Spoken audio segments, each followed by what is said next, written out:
ഉർവശി പാർവതി എന്നൊരു കേന്ദ്ര കഥാപാത്രമായി എത്തിയ ചിത്രമാണ് ഉള്ളൊഴുക്ക്. ചിത്രത്തിന്റെ ട്രെയിലറും ടീസറുമെല്ലാം ഒത്തിരിയേറെ പ്രതീക്ഷ നൽകിയിരുന്നു.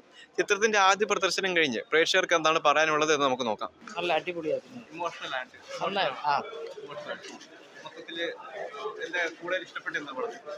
ഉർവശിയുടെ അഭിനയം നന്നായിരുന്നു. പാർവതി അടിപൊളി, രണ്ടുപേരും അടിപൊളിയായിരുന്നു.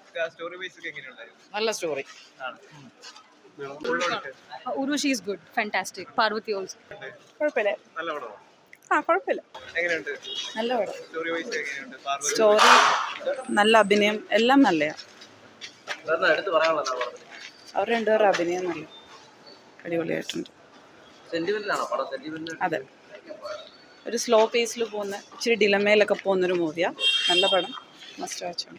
ബ്രോ നല്ല സിനിമയാണ്, പോയി കാണുക. ഇമോഷണൽ പടമാണ്, മാത്രമേ ഉള്ളൂ, വേറെ പറയാനില്ല. പ്രളയമല്ല, ഒരു ഫാമിലി ഇമോഷണൽ ത്രില്ലർ. നല്ല സിനിമയാണ്, ഒരു നല്ല സിനിമ. ഭയങ്കര അതിഗംഭീര പെർഫോമൻസ് ആണ്. കരഞ്ഞു വന്ന പടമാണ്. എല്ലാവരും ഒരേ സ്വരത്തിൽ പറയുന്നത് ചിത്രം അതിമനോഹരമെന്ന് തന്നെയാണ്. അതുകൊണ്ട് തന്നെ ചിത്രം തിയേറ്ററിൽ തന്നെ വന്ന് കണ്ടാസ്വദിക്കാനായിട്ട് ശ്രമിക്കുക.